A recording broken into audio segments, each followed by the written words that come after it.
Bismillahirrahmanirrahim. Alhamdulillahirrabbilalamin. Wabihi nasta'inu ala umuri dunia wa din wa dinil haq. Liyudhirahu ala dini kullih. Wa kafa billahi waliyan. Wa kafa billahi nasira. Asyhadu an la ilaha illallah. Wa asyhadu anna muhammadan abduhu wa rasuluhu ala zilana dia ba'da amma ba'du. Baca kali khoto iman yang dirahmati Allah subhanahu wa ta'ala urjeng enjing. Masih dengan saya Supaya Salali di acara Cahaya Kolbu untuk berdiskusi dan berdialog mengenai persoalan agama. Pada kesempatan pagi hari ini untuk mengawali diskusi 1 jam ke depan, sebagaimana biasa untuk hari Kamis ya Kang, masih kita akan melanjutkan bahasan tertunda berkenaan dengan mutiara hikmah. Iya Ustaz.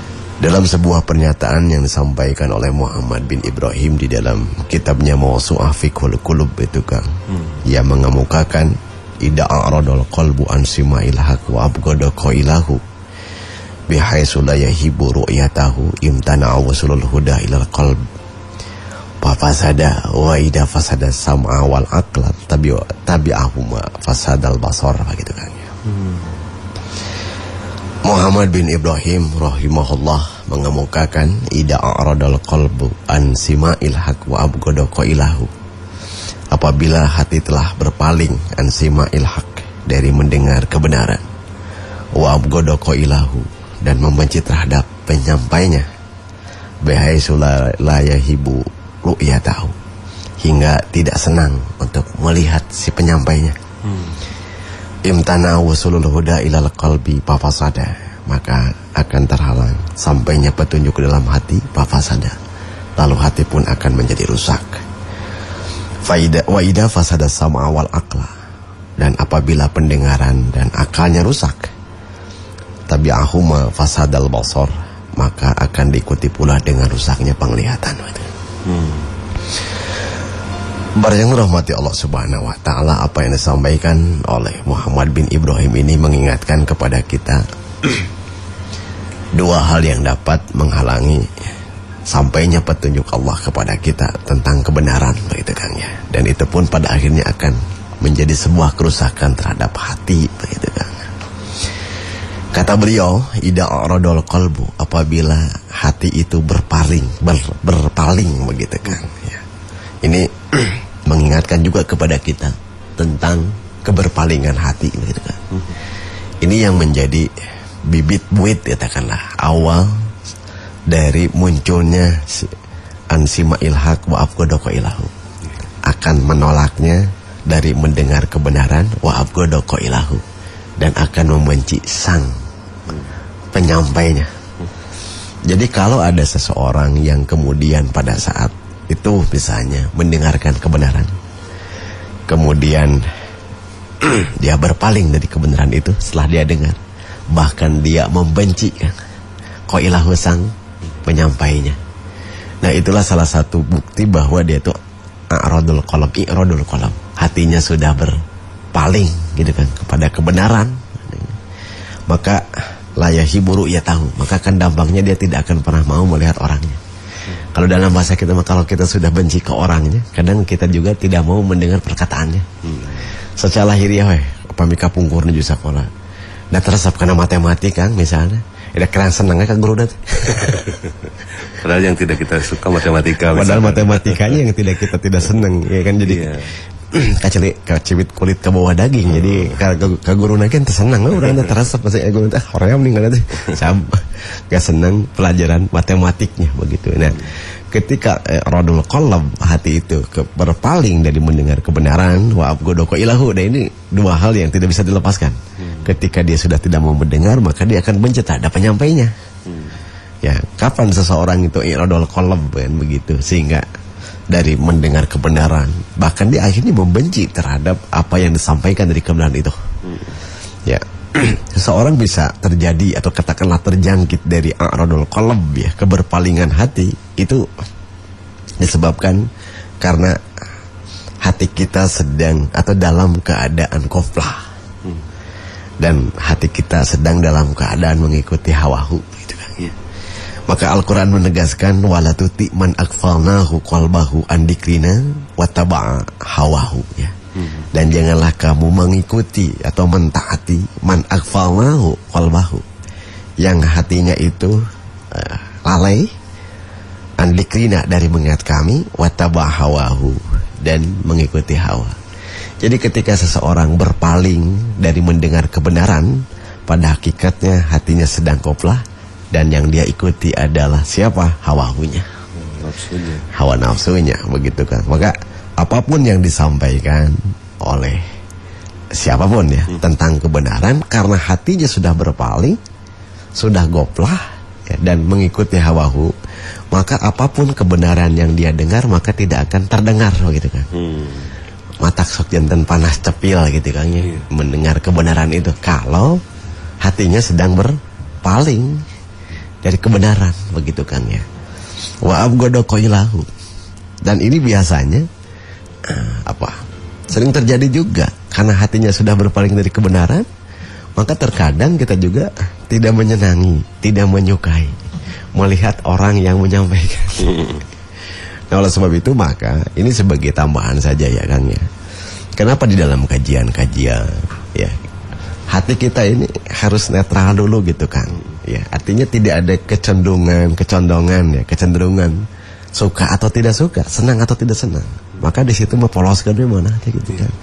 Karena boleh jadi ketika kita ya mencari ilmu katakanlah untuk mendapatkan kebenaran dengan ada kecondongan hati tidak senang kepada sang penyampainya, boleh jadi apapun yang disampaikan kebenaran itu benar, angkernya dianggap salah. Tidak akan diterima. Tidak akan diterima. Sebab apa? Hatinya sedang tidak senang. Tetapi ketika sebaliknya hati itu diisi dengan senang kepada katakanlah orang yang penyampainya atau subjeknya, maka khawatir apa yang disampaikannya salah akan dianggap benar juga. Maka itulah i'radul qalb kan dia. Nauzubillahi minalik. Maka di situ kita harus objektif saja gitu. Ketika kita melihat atau kita berhadiri ya majelis-majelis ilmu atau katakanlah seperti ya untuk menerima petunjuk dari Allah Subhanahu wa taala atau kebenaran memperoleh, maka di situ dalam kondisinya hati itu sedang netral aja dulu begitu kan. Tong baheku resep, tong baheku terasap. Kamu ya tong baheku ya ketidaksukaan atau kebencian karena khawatir tadi dampaknya itu. Maka itulah adalah i'radul qalb. Kalau sudah dia itu berpaling dari mendengar kebenaran, kemudian dia pun ya membenci apa yang disampaikan ya, oleh seseorang tentang kebenaran, maka apa yang terjadi? Imtana'u usul huda ilal qalb. Petunjuk kebenaran itu tidak akan sampai kepada siapa? Kepada hati seseorang yang mendengarnya, begitu kan. Maka ketika seseorang itu jadi si rod'an sima'il haq wa abghadaka ilahu, apapun yang disampaikan oleh seseorang maka tidak akan pernah sampai kepada hatinya. Itu petunjuk kebenaran ya kan. Sabdan hatena tidak nuju i'rad, sedang ada keberpalingan hati, begitu kan. Nah, kemudian apa yang terjadi? Bukan hanya imtana'a wasulul huda, bukan hanya sekedar tidak sampainya petunjuk itu kepada hati, tapi apa? Papasada. Maka hatinya pun akan menjadi rusak, fasad. Iya, maka oleh sebab itu supaya hati kita tidak terjadi fasad, ya, diusahakan dan dipaksakan terlebih dahulu gitu kan ya. Hati kita mendengar menjalani, kemudian ketika kepada sang penyampainya suka tidak suka, senang tidak senang kepada orangnya, terima aja dulu. Ya kadang-kadang gitu. Dulu pun sama kan. Nabi Muhammad SAW ditolak bukan karena risalahnya, tapi karena orangnya juga.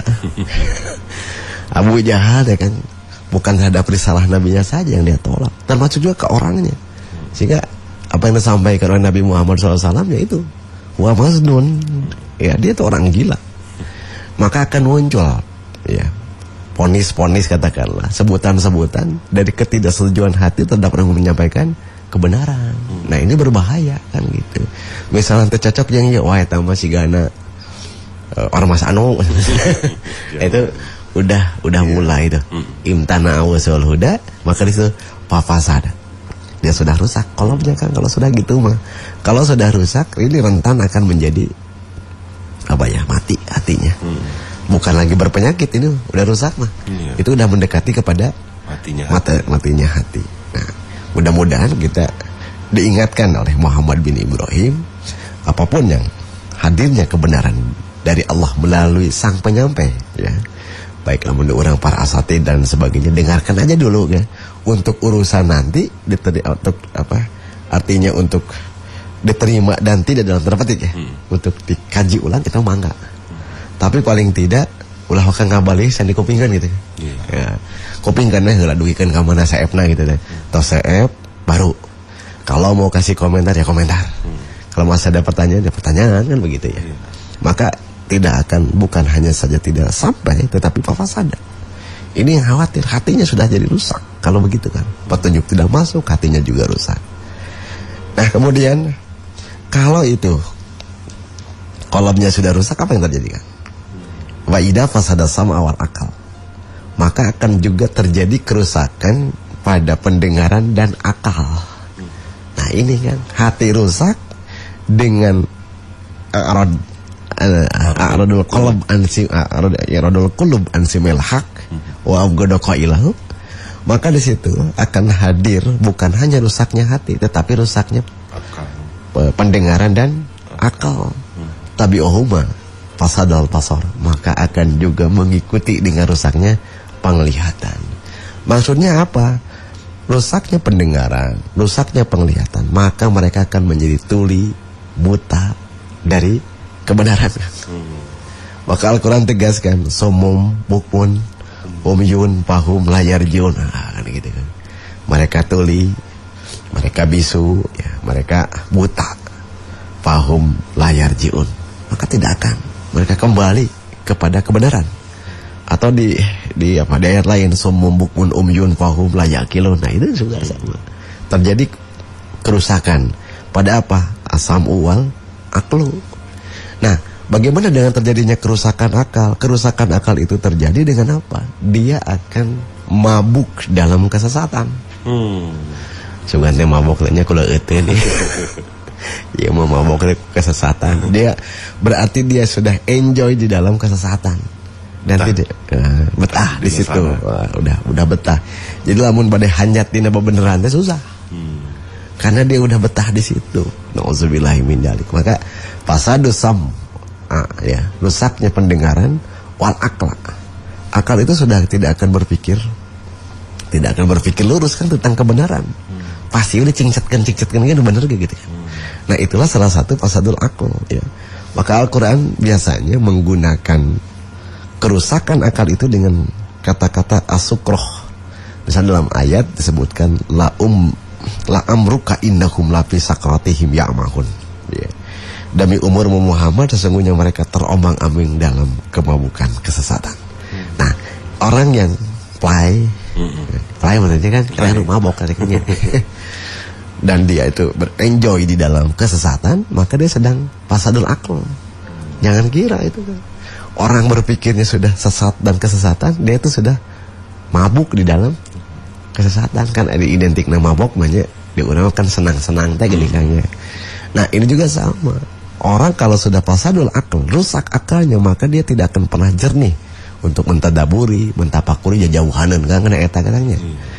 Orang mau berpikir tentang kebenaran pun enggak, tidak terbersit sedikit pun dalam pikirannya. Nauzubillahi min dzalik. Wa tabi'uhuma fasadul basar, juga akan diikuti dengan apa? Kerusakan penglihatan. Jadi kalau itu sudah rusak, apapun kebenaran yang dilihat diabaikan. Yang didengar keun eta maksudna dan ujang umat baheula. Akal sudah tidak berfungsi benar. Maka disitulah ya kerusakan tiga hal tadi mengakibatkan semua sistem lahir batin, sistem lahir batin itu sudah menjadi apa ya? Sudah menjadi mati. Nauzubillahi min dzalik. Walhasil apa yang disampaikan oleh siapa? Oleh Muhammad bin Ibrahim ini mengingatkan sekali lagi, jangan coba-coba untuk i'rad dari mendengar kebenaran dan membenci kepada sang penyampainya tentang kebenaran begitu. Sebab itu menjadi wasilah Allah sampaikan itu melalui pendengaran dan penglihatan kita. Tetapi ketika ditolak, papa sadar tuh, hatinya akan menjadi rusak. Nauzubillahi min dzalik. Wallahu a'lam bishawab, ya kan.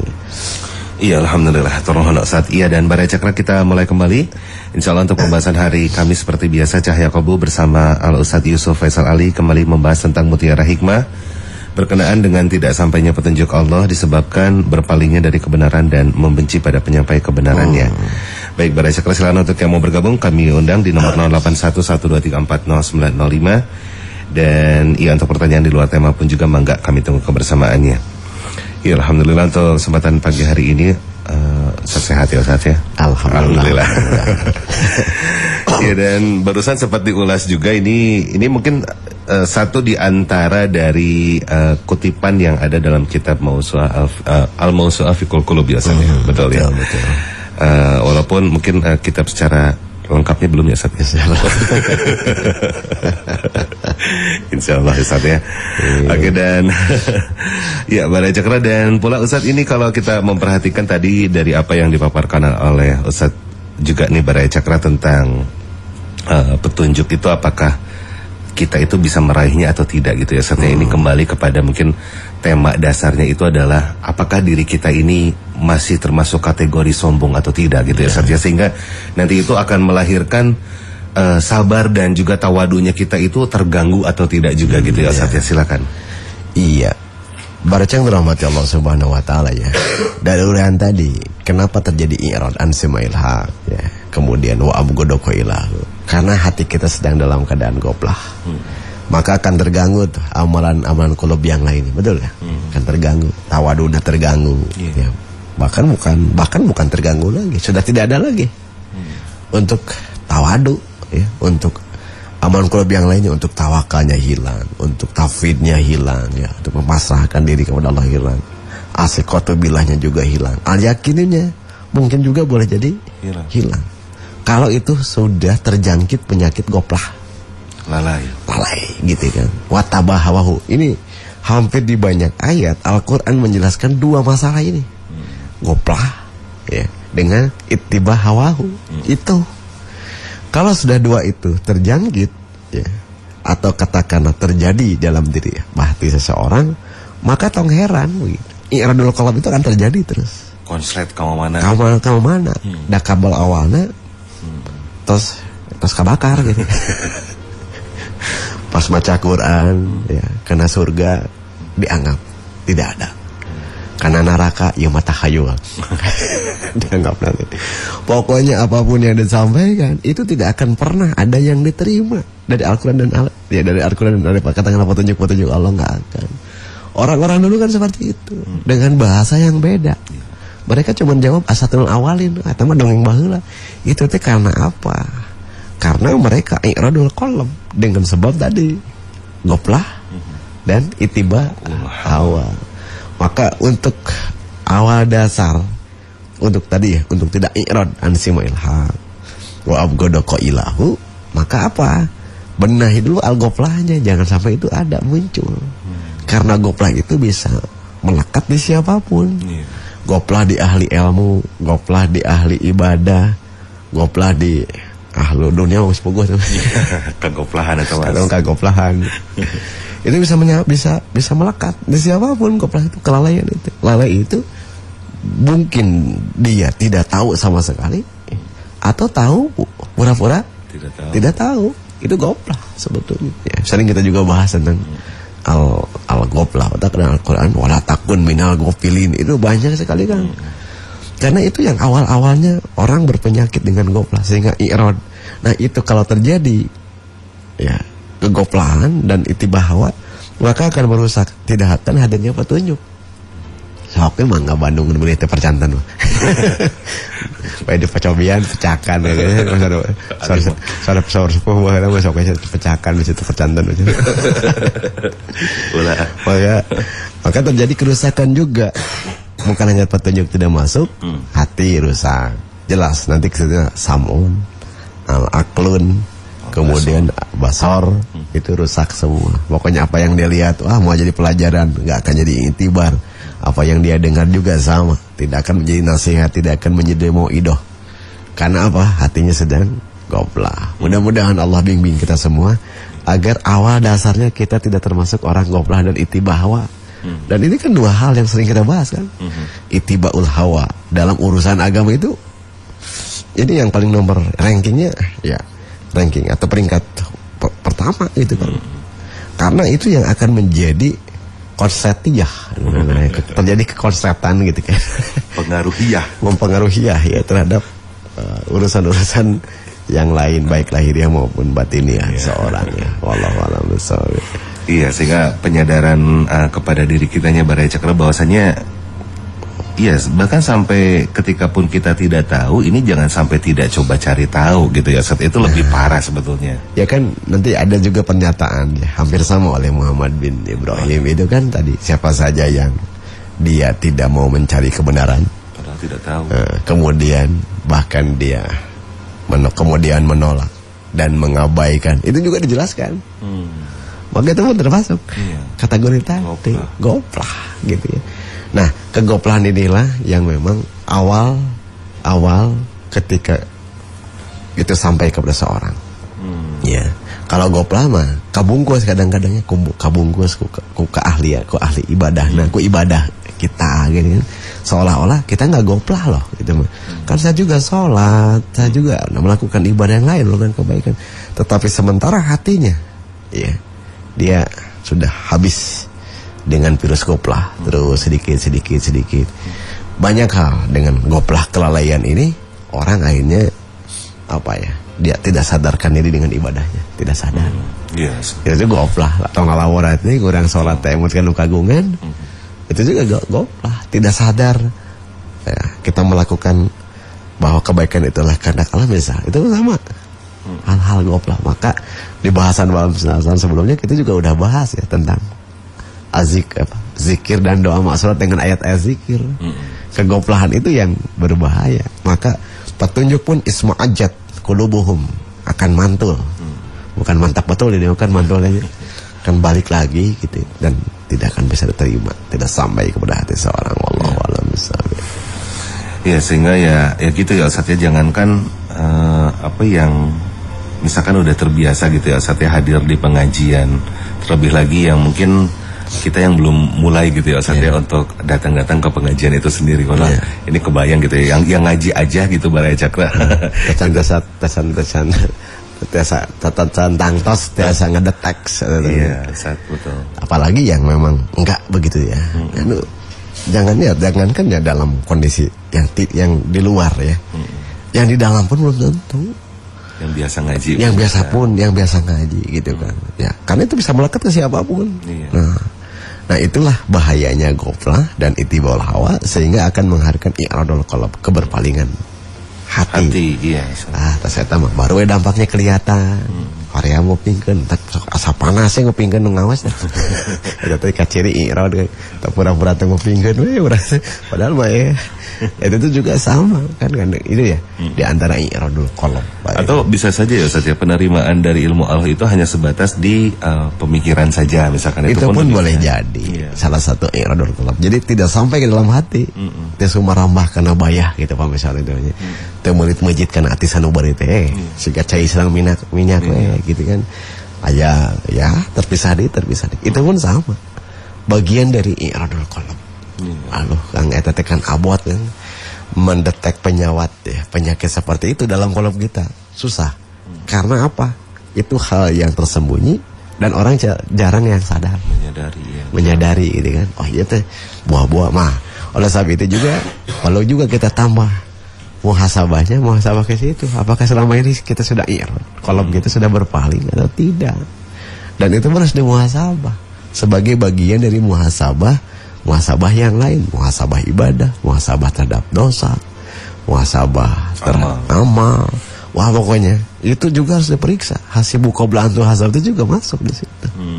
Supaya apa? Supaya kita setiap saat bisa mensinergikan qalb kita sehingga siap untuk menerima kebenaran itulah. Siap untuk menerima petunjuk ke dalam hati kita ya. Wallahu a'lam bishawab.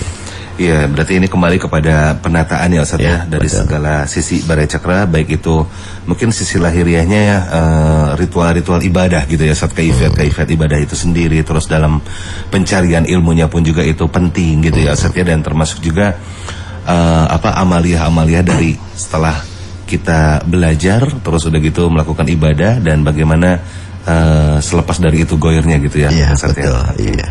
Jadi maka oleh sebab itu ya, bagaimana sekarang gitu kan, untuk mencoba sedikit ngariadoh gitu. Sasarangan udah abdi ge sami kan menuju ngariadoh Dan memulai ibda binafsik ya, mulai aja dari diri kita sendiri. Bagaimana meriadoh itu semua, sehingga sedikit demi sedikit apa yang menjadi bahan bibit ya, iya. kerusakan di kolom kita yang akan mengakibatkan semua rusak dari aman-aman kolom kita sedikit-sedikit saja dikikis sampai aing mah ya. Mumpung kayak tes di lapangan lain mah jadi kayak aku hamplas gitu saking kita sekaratan ya Langkung terus kamu. aduh kayak nyentreknya Allah langkung tarik kan dari situ kan gitunya. Iya, Ustaz. Allah salah. Baik, Ustaz, ini sudah ada ya yang bertanya juga Ustaz, boleh ya Ustaz. Ini ada yang bertanya terkait dengan iya. Ustaz, apakah yang dimaksud dengan ini dari suatu hadis kayaknya Ustaz, yang tentang bukan banyaknya riwayat katanya gitu. Ya. Oh, memahami Islam bukan tentang banyaknya riwayat. Oke, iya. Barcang dirahmati Allah Subhanahu wa taala, ini ketika membicarakan khosyah billah itu kan. Kalau saya tidak salah ya. Bahwa seseorang itu bukan dilihat dari bagaimana banyaknya riwayat, tetapi lebih dilihat daripada khosyahnya. Ini artinya apa? Ukuran-ukuran khosyah kepada Allah itu tidak bisa dilihat dari ukuran lahiriah. Ya. Takut kepada Allah itu. Mungkin boleh jadi ada orang yang hafal ayat ribuan, kemudian hafal hadis, tetapi itu semua tidak bisa mengarahkan kalau kita menjadi khasyah kepada Allah.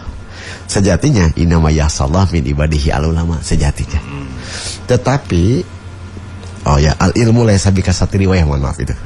Ilmu itu bukan disebabkan karena banyaknya riwayah, walakin khasyah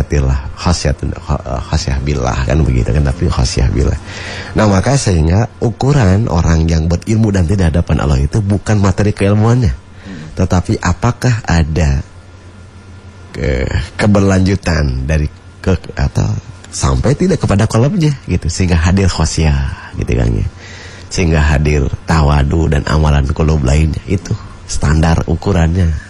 Sejatinya orang yang hafal Al-Quran, yang hafal hadis, ya juga seharusnya hafal terjemah dan makna ya. Kalau kita urai mah gitu kan, itu terus berdampak ke kolom kita. Jadi seperti halnya gini lah sederhananya, kita baca Al-Quran tapi tidak menambah keyakinan, tidak menambah petunjuk, tidak menambah ilmu, kepahaman terhadap agama, kepakihan terhadap syariat, itu juga sama.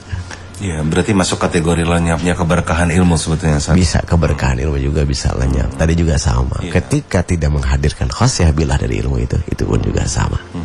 Hilangnya keberkahan. Betul, berarti ini bisa menjadi penjelas juga tentang ada dalam kitab Sahih Bukhari Ustaz, tentang ilmu sebelum ucapan dan perbuatan itu bukan semata-mata ilmu secara kita mengetahui, tapi ilmu secara kita memahami gitu Ustaz. Ya betul. Ya. Karena itu menjadi dasar untuk benarnya beramal dan berperilaku ya. Allah a'lam. Baik, kurang lebih seperti itu untuk yang bertanya, dan silakan bagi yang lainnya Balai Cakra di nomor 081123400905. Namun sebelum kita lanjutkan Ustaz, kita jeda dulu sebentar. 90,5 FM Radio Cakra. Iya, 90,5 FM Radio Cakra. Alhamdulillah, kita lanjutkan kembali Balai Cakra masih di Cahaya Kolbu, masih bersama Ustadz Yusuf Faisal Ali, dan terima kasih untuk Balai Cakra yang masih bergabung. Silakan di nomor 081123400905.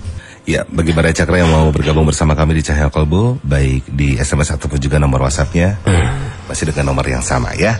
Dan juga untuk line telepon silakan Balai Cakra 2042396 dan juga 2035955. Oke, dan kita masih dalam pembahasan terkait dengan tidak sampainya petunjuk Allah disebabkan berpalingnya dari kebenaran dan membenci pada penyampai kebenarannya.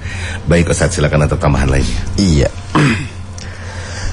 Barat yang dirahmati Allah Subhanahu wa taala ya. Kalau kita juga lihat apa yang disampaikan oleh Abdullah ya, Muhammad bin Ibrahim terkait dengan tadi ya, maka upaya-upaya yang kita bisa lakukan pertama adalah bagaimana kita mencoba sedikit demi sedikit ya, mengikis dari al-ghaflah dan ittibaul hawa, itu satu. Yang kedua, karena memang ini berdampaknya adalah ketika keberpalingan hati itu disebabkan tadi salah satunya ya, karena dia ghaflah, maka tentu saja cara pengobatannya adalah bagaimana seseorang itu selalu ingat kepada Allah Subhanahu wa taala dalam semua hal, dalam semua keadaan dan berbagai bentuk turunannya ya. Dari bentuk-bentuk zikir yang diajarkan oleh Allah melalui Rasulnya begitu. Nah, hal-hal inilah yang harus kita perhatikan hari ini ke depan sehingga hatinya akan menjadi hidup. Maka akan menjadi hidup juga pendengarannya, akan menjadi hidup juga penglihatannya, ya kan juga akan menjadi hidup gitu kan. Untuk bagaimana dia meraih kebenaran-kebenaran atau petunjuk-petunjuk yang Allah telah sampaikan kepada kita ya. Baik secara langsung maupun tidak langsung begitu. Karena ini berbahaya ketika terjadi al-i'rad itu. Ya. Kerusakan bukan hanya pada hatinya tetapi juga pendengaran, penglihatan. Maka apapun yang dia lihat, apapun yang dia dengar, apapun yang dia pikirkan bukan berurusan dengan petunjuk ya. Maka dia akan mengabaikan, dia tidak akan peduli terhadap itu semua ya. Wallahu a'lam bishawab.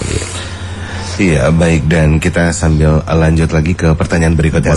Boleh ya, ini sudah ada yang bertanya tentang penjelasan makna dari mukhraja sidqin dan mudkhala sidqin. Iya. Barat yang dirahmati Allah Subhanahu wa taala sangat terkait juga kalau tidak salah dengan doanya Nabi Ibrahim. Iya. Al-Isra, dalam Al-Isra ada ya. Maksudnya adalah mukhraja sidqin bahwa dia mudkhala sidqin. Berarti dia masuk dan keluarnya itu di tempat kebenaran. Ya, artinya dia konsisten dengan kebenaran begitu kan. Ulah masuk ke kebenaran pas outputnya kesalahan. Maka itu semua tentu saja mudkhala sidqin wa mukhraja sidqin itu sangat dikembalikan kepada kita bagaimana qalbun kita ini kembalikan, semua akan kembali kepada qalbun kita. Apakah kita ini dalam kondisi siddiqun atau tidak? Kalau dalam kondisinya kita menjadi dalam keadaan benar, menjadi orang benar, maka awal dan akhir akan benar. Ya gitu, karena siddiqun. Karena orangnya sebut siddiq yang sangat ya, memperhatikan kebenaran. Nah itu, apapun yang dilakukan berawal benar, akhirnya pun harus benar. Gitu. Ulah dugikeun ka ikhlas, ujung-ujungnya itu ikhlas. Awalnya tawadu, akhirnya di tawadu kan gitu. Awalnya mau ngasih contoh jadi ria. Itu mudkhala sidqin wa mukhraja khotoin. Jadi awal dan akhir apa yang kita lakukan harus berada dalam koridor benar, petunjuk, begitulah intinya. Jangan keluar dari itu semua, begitu kan. Sebab apapun yang dilakukan apabila keluar dari koridor petunjuk maka dia tidak mudkhala sidqin ya, tetapi mudkhala khotoin wa mukhraja khotoin. Masuk keliru, keluar salah, begitu. Itu di antara, nanti kita juga bahas ya, nanti itu akan menjadi bahasan doa di zikir dan doa maksurat. Ada juga orang yang menafsirkan mudkhala sidqin teh ketika masuk ke dalam kubur dalam keadaan benar, mukhrajan nanti juga ketika dibangkitkan juga dalam keadaan benar. Ada juga yang memberikan tafsiran seperti itu. Atau juga ada yang memberikan tafsiran terkait dengan hijrah. Ya, gitu. Masuk ke tempat yang benar, keluar pun dari tempat ke tempat yang benar juga. Ada juga bermakna seperti itu ya. Hanya yang jelas intinya bahwa kita harus berada dalam koridor kebenaran dan itu berdasarkan petunjuk Allah dan Rasul. Ya. Sederhananya seperti itu ya. Wallahu a'lam bishawab. Ya, dan bisa saja ya Ustaz, ini kalau bicara tentang mudkhala sidqin dan mukhraja sidqin itu sendiri bila dikaitkan dengan salat ya Ustaz ya. Bila dikaitkan dengan salat itu ketika kita akan ketika kita akan mendirikan salat dan setelah kita mendirikan sholat di luar sholat ritual ibadahnya, itu bagaimana pula gitu Ustaz? Ya harus ada berkesesuaian. Nah gitu, antara ketika memulai, setelah mendirikan, dan setelah selesai. Gitu. Ulah mendirikan yang benar, tapi tindak lanjutnya tidak benar misalnya. Itu pun harus berkeseimbangan, mudkhala jeung mukhraj. Ya, keluar masuk dan keluar itu dalam keadaan benar. Nah, mudah-mudahan kita juga dibimbing oleh Allah Subhanahu wa taala. Ya, masuk ke dalam keadaan benar, keluar juga dalam keadaan benar juga. Salatnya benar, setelah selesai saumnya benar, setelah selesai juga harus benar kan gitu. Zikirnya udah benar, mudkhalana mah zikir. Tapi teling enggak Allah panahna mukhraja atau mukhrajana khatauin harusnya sama-sama sidqin. Harus sama-sama benar gitu sidqin ya. Baik. Iya, dan namun nampaknya Ustadz waktu pun juga sudah tidak mencukupi untuk kebersamaan kita, dan insya Allah mudah-mudahan Ustadz ini kapan lagi bahas tentang al-mawsu' fi qulub? Insya Allah minggu depan. Ya, dan juga silakan Bara Cakra, ini kita buka juga kesempatan mungkinnya untuk yang mau hibah jariah kitab ya Ustadz yang mangga untuk kita kaji sama-sama di acara Cahaya Kolbu. Dan ini baru 1 poin aja ya Ustadz dari kitab Al-Mawsu' fi Qulub ya. Ya 0,0%. Di 8 jilid deh. Baik. Ya sok mangga ini mah Bara Cakra ya, dibuka kesempatannya untuk yang mau hibah jariah kitabnya ya Ustadz ya.